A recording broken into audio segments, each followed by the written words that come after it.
Hello, everyone. My name is Zane Augustini. I'm CEO of CID Insurance Programs, and I want to welcome you to today's webinar, Become a Garage Insurance Pro. We're lucky enough today to have Teresa Cochran, who is our garage specialist underwriter, who's full of all kinds of knowledge, and she's going to be instructing the webinar today. I also want to introduce Jacob Cole, who's our marketing coordinator, who does everything to make sure our marketing department runs smoothly and these webinars run smoothly. So without further ado, let's talk about some logistics and objectives. So logistics-wise, it's the standard. You'll be muted but able to hear, but you won't be able to speak. But your voice is really important to us. So pose your questions into the chat room at any time throughout the webinar, and Teresa will stop and answer those questions as we go. So now let's move on to webinar objectives. So today is going to be the basics. You know, garage is an interesting class of business. It's very unique, and so you want to become good at garage. And garage has stayed stable through COVID, so it's actually a great class of business to go after. So let's learn how to identify important garage risk exposures, and then we really want to figure out what are the different garage classes of business. Believe it or not, there are. And then better understand the coverages that are needed for these types of garage risks. So to get started, I'm going to introduce Teresa so she could take it away. Hi, everyone. My name is Teresa Cochran, and I'm the garage underwriter here at CID Insurance. So here's a list of just our top garage risks that I see across my desk. And from this list, I have pulled 3 classes that we will be focusing on today. We'll be starting with repair shops. So when you receive a call requesting a quote, or maybe you're out in the field meeting with a repair shop owner, these are some of the questions that you should be asking to get a good understanding of their business. How long have they been in business? Do they have coverage? Do they have any losses? These are questions that are going to help me determine what markets I have available and what credits are available for me to apply while quoting. What types of vehicles are they working on? And what types of repair work are they offering? The garage application does a great job of breaking down the different repair classes. So the garage app would be a great tool to have on hand while gathering information. And at the end of this webinar, you'll be receiving an email with the link to our garage page on our website where all of the garage applications are available to be downloaded. You should also be asking, are all repairs done at the garage location, or are they doing, some mobile repair work? Do they have any pickup or delivery of customer autos? These are all potential driving exposures that we need to identify. And how are the autos kept overnight? Are they kept inside the building, in a fenced-in lot, or an open lot? Are they parked on the street? These answers will determine what type of garage keepers coverage we can offer and if theft is an eligible coverage. Lastly, how many owners do they have? This includes inactive owners as well. And how many part-time and full-time employees are there? And most importantly, what coverages are they looking for? So garage liability is rated on the number of owners and employees. So please pay attention and make sure to obtain this information because it is crucial when I'm reading these risks. So the first example I have is your general automotive repair risk, working on private passenger vehicles. There is 1 owner and 3 full-time employees. They've been in business with no prior coverage, which is fine, and they don't have any pickup or delivery exposure. All work is done at their garage location. So I would go a step further with my questioning to find out, why are they looking for coverage now? They've been operating without it, so why all of a sudden are they looking to get coverage in place? Did they suffer a loss? Maybe they just haven't been able to afford the coverage. Or maybe they have a new landlord that is requiring them to get coverage in place. The answer will really help you identify what's driving them to get a policy and how price sensitive they may be. So let's say this repair shop owner had mistakenly put a dent in a customer's vehicle. He had to cover the expenses to get the vehicle fixed and figured it's probably to his benefit to get coverage in place in case something like this were to happen again. So being that this is, normal repair shop, we're going to be recommending garage liability, garage keepers coverage, and some property coverage such as business personal property and maybe even business income would be good options to discuss with this client. Now, there are two garage keepers coverages available: legal liability and direct primary, which are defined on this slide. Each carrier has their own guidelines when it comes to which coverage can be offered, so it is important to find out what type of lot protection they have. And this question is asked on the garage application. So going through the garage app with your client or getting familiar with the questions on the garage app is a great way to help gather the information needed. Now, this next example is not your standard repair shop. They are a mobile repair business working on heavy trucks. The owner has many years of experience in this field and recently decided to start his own business. The owner will only have one part-time employee since he is just starting out. All work will be done at the customer's location, so there is no pickup or delivery exposure. And the owner said he needs garage liability, but is not sure what other coverages he may need. So being the seasoned garage expert that you are, you're going to recommend garage keepers coverage since he will have customer vehicles in his care, custody, and control. He may also need to add a scheduled auto to cover his commercial vehicle.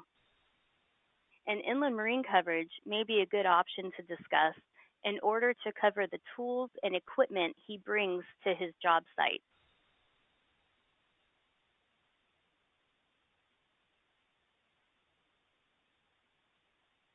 This last case study we will review is a used auto dealership. The questions to ask this client are slightly different from what we discussed for the repair shops. How long have they been in business? Do they have coverage? Have they had any losses? What types of autos are being sold? And to whom are they selling these autos to? For example, are they selling motorcycles, private passenger vehicles, light pickup trucks, contractors' equipment? Are they selling to the general public or to other dealerships? If they are selling to other dealerships, the client would be considered a wholesale auto dealer. These next 2 points are especially important because this is how I rate for the risk. A complete list of all owners, remember that does include inactive owners, employees, any type of drivers, and furnished drivers, and how many dealer plates they have. So please note that a furnished driver is someone that is allowed to drive vehicles off of the lot for personal use. A lot of times the owner's spouse is a furnished driver and they don't work for the business. So next we have lot protection, key controls, and finding out what coverages they're looking for. We've already touched on lot protection, but not on key controls. The carrier wants to make sure the keys for all for sale autos are locked up in a secure location. This question is asked on the garage app as well. So in this last example, the client is a used auto dealership that is selling to the general public. We have a nice split out of the employees and their job duties, and the owner's spouse is listed as a furnished driver, and she is not active in the business. But it is important to list her on the garage application so we can account for her driving exposure and name her as a driver. So the dealership owns the building, has 2 years of prior coverage, and is in need of several coverages: garage liability, dealer's physical damage, garage keepers, dealer's E&O, false pretense, uninsured motorist, building, and business personal property. You might be asking why a dealership would need garage keepers coverage. They add this on in order to cover any test driving of customer vehicles for trade-ins. This next slide goes over the Otter dealers E&O coverages if you're not familiar with them. The first 3 bullet points are the most common E&O coverages selected, since an insurance agent is typically not employed at these dealerships. And Jacob will be sending a copy of this webinar, so feel free to read through the definitions of these coverages, and if you have any questions, feel free to contact me at that time. And false pretense may be a coverage you haven't heard about before. This is when someone made your client part ways with the vehicle by ways of trickery or scheme. We had an insured in the past receive a fraudulent money order at time of purchase. The insured had no idea the money order was fake until the bank declined it, and by that time, the buyer was long gone. It is an inexpensive coverage. I'd say usually around $100, so it's definitely worth adding on. So please note the dealership must accompany a customer on all test drives in order to be eligible for this coverage.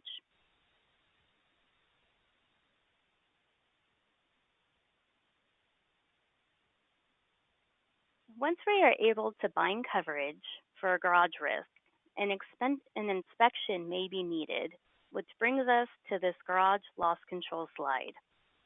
Here is a list of the most common loss control items we see. There's slip and fall hazards due to cracks in the parking lot, or maybe there's some oil spills that need to be cleaned up, tree trimming away from any structures. And then there's flammable exposures, such as the fire extinguishers not being properly mounted and annually tagged, smoke detectors, and the soiled rags not being disposed of in metal containers, as well as a few others. So this is a great checklist to go through with your client, so that there's no surprises at the end of an inspection. Hi, Teresa. Yes. I think we have actually 2 questions that have come in. Let's Okay. get to the first one. Can you explain the difference between garage keepers, legal liability, and direct primary? Yeah, so I have a whole slide over here on those 2 coverages. So right here, you can see, so the direct primary is really your all-encompassing coverage. So anything that happens to that customer's vehicle while it's in your care, custody, and control, there will be coverage. For legal liability, the insured would need to be legally liable for the loss to a customer's auto while it's in their care, custody, and control. So let's say there happens to be a homeless encampment, across the street from the repair shop. Somehow a fire started and it got across the street and it damaged some of the customer's vehicles that were in your care. If you have legal liability garage keepers, there's not going to be coverage for the damage to the vehicles because our customer is not the one that set that vehicle on fire. It was the homeless encampment across the street. If you had direct primary garage keepers coverage, then yes, there's going to be coverage for the fire damage due to the homeless encampment across the street. So I hope that answers your question. Great. So one more question. How do you insure farm equipment, dealers, and repair shops for garage keepers when they are not considered autos? So with the farm equipment, it depends on the types of equipment being repaired. And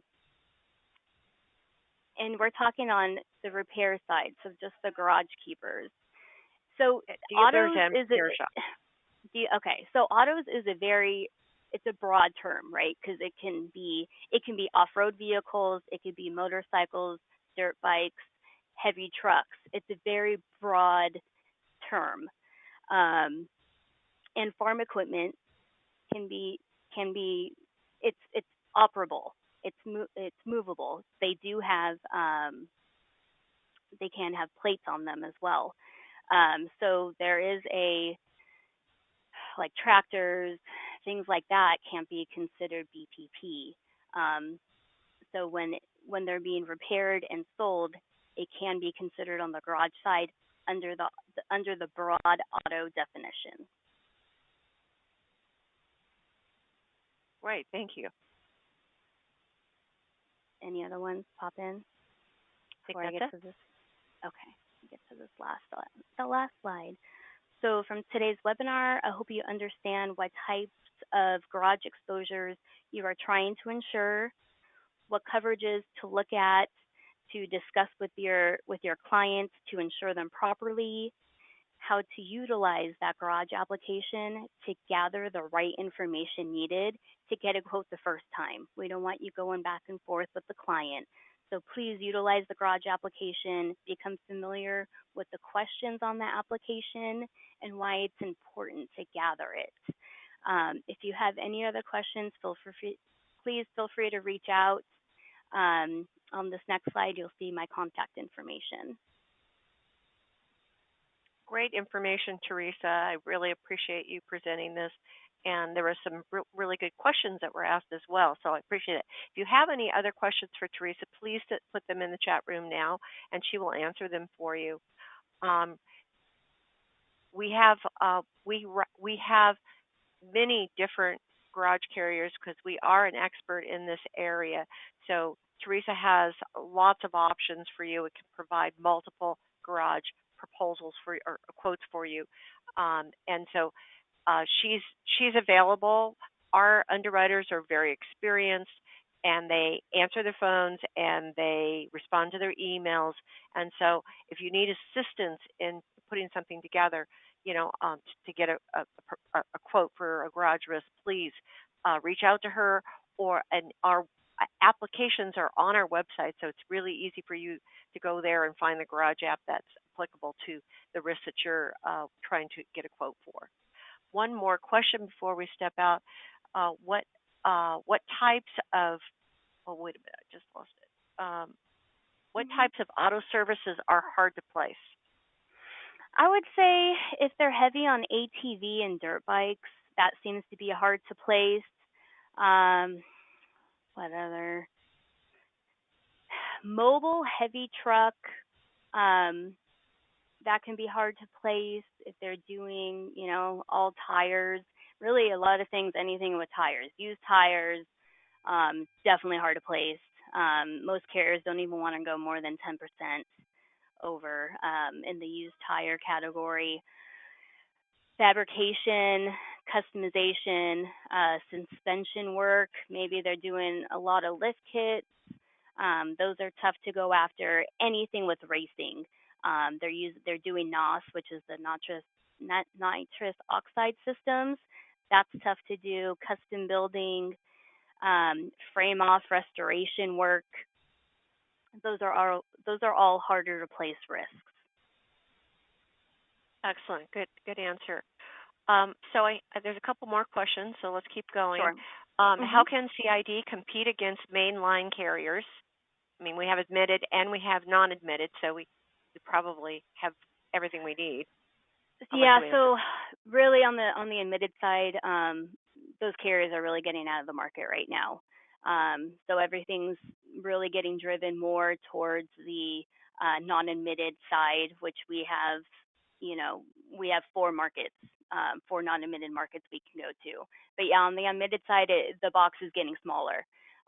So that's why it's good to have relationships with wholesalers that have non-admitted markets available at this time. Great. One more question, Teresa. Do they want all employees, including clerical, only like a bookkeeper or finance person? Everybody that is getting a paycheck needs to be included on the application.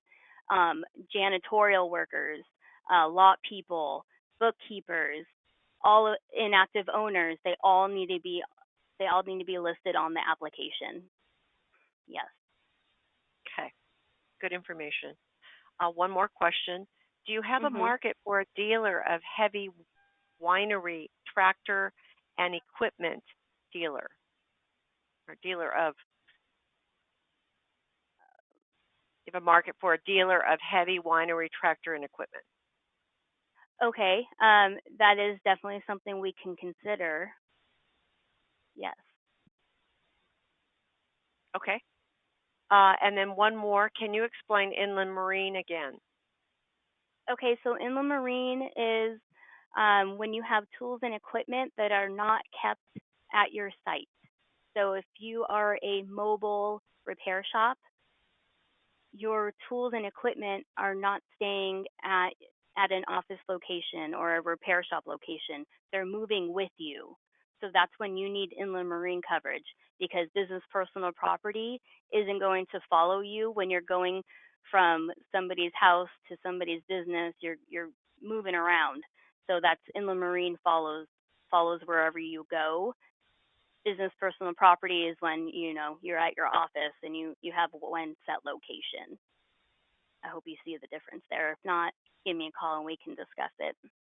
That's usually, Teresa, isn't it up to 100 feet away from the building? Anything that goes beyond that? Any Um, Yes. Yeah, the BPP is only built for up to 100 feet away from your premise. so sometimes, yeah, you'll have a forklift or something. Okay. All right. I think that is most of our questions at this point. And so thank you for all those questions, because Teresa gets a chance to really answer those for you. Now, make sure that if you have not, for those of you that are new to us, make sure you visit our website. We've got lots of tools for you, such as proposal templates. All of our applications are there for you to go, and we have marketing flyers that you can actually customize for yourself to promote products and coverages that we offer. And definitely take a look at our upcoming webinars. And we have a whole inventory of recorded webinars that you could watch, and you can have anyone in your office watch. And so that makes it a really great educational tool. And that is one of our focuses, is just provide you with as much education as possible so that we all become better at what we do. And then there's going to be a survey at the end, so I'd really appreciate it if you would provide feedback for us, because that's how we get better and do a better job for you. So thank you so much for joining us today, and we appreciate you and look forward, for those of you who are new to us, to doing business with you. Have a great day.